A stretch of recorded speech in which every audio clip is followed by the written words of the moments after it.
So the question is, how do we as leaders, how will we, in this fast-forward future, how will we navigate across with conscious leadership to manifest our vision?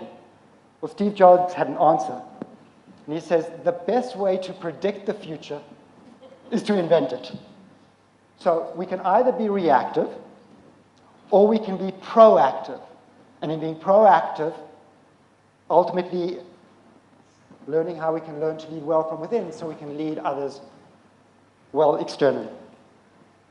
And so what I'd love to do in thinking about how are we all going to lead the future,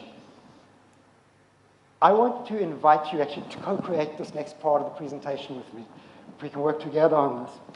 And that is, I want you to think of the qualities of the most inspiring leaders that you have ever encountered. Think of those qualities, and we'll collect those qualities in a moment.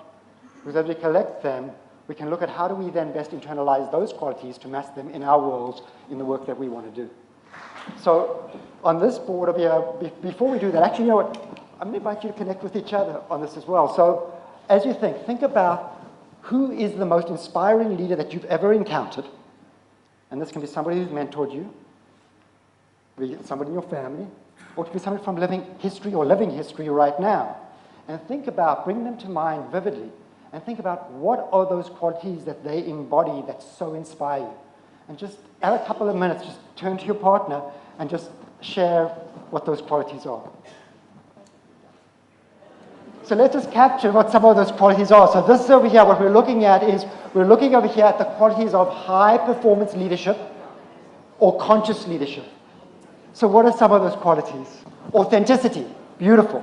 Humble, beautiful. Passion, authentic.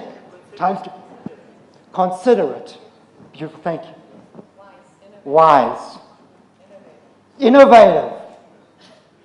Creative. Courageous. Fierce. I love it. Fearless. Okay. I'm thinking about wellness warrior somehow when you brought it out. Is it okay? Beautiful. Love. Ability to tap into love.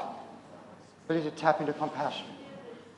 Clear vision. Visionary. I'm thinking about Susie actually when you mentioned that as well. Empathy. Absolutely. Sense of adventure. Awesome. All of this is a grand adventure.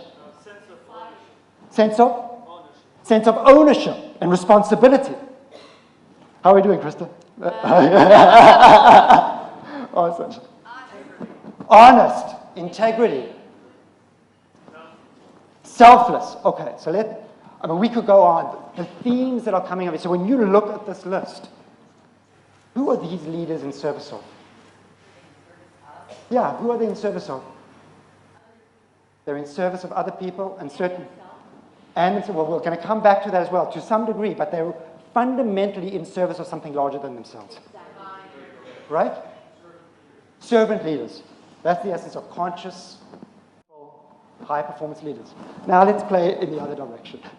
Okay, think about a leader who has tormented you or tortured you. Maybe this comes easy. What are those qualities of low-performance leadership? Self-serving. We're going to come back to that. Drama. Everything is emotionally labor. It's just off the wall. Ego. It's driven fundamentally by ego as opposed to by higher self, right? Full of fear. They're coming from the fear-based place. Narcissistic. Selfish. Okay? No, so narcissistic, Napoleonic. This seems to be a lot easier for you on this stuff.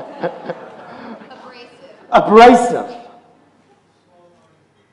Small-minded, as opposed to broad-minded. Self-centered. Okay, so that's a great list over here. Greedy. So it's about them. Who are these leaders fundamentally in service of? Themselves. And these are leaders that are fundamentally in service of something greater than themselves. Others. So life in total. So we have this grand polarity.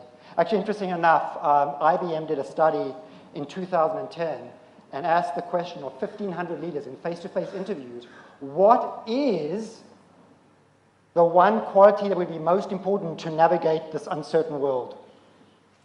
What do you think that quality was that came out of 1,500 interviews with leading CEOs? Malleability. Flexibility. Collaboration. The number one quality that came up in those surveys, interesting enough, was creativity. If you look at high-performance leadership, this embodies a creative mindset. This all embodies a creative mindset. This, board over here, embodies a reactive mindset. So I'm going to ask you the question. How many of you, honestly, can relate to both boards? Sometimes, thank you, sometimes even on the same day, right? We oscillate between these two on a daily basis. And there's a reason for that. The reason why we oscillate between these two boards is that both qualities of leadership exist within our brains. They map to very specific brain region that we oscillate between throughout our day. And when you look at that, you begin to see how the low performance leadership state maps into the survival parts of our brain manifesting in these qualities, and our ability to tap into our higher circuits manifest in these qualities. So let me just give you a very quick primer on the brain.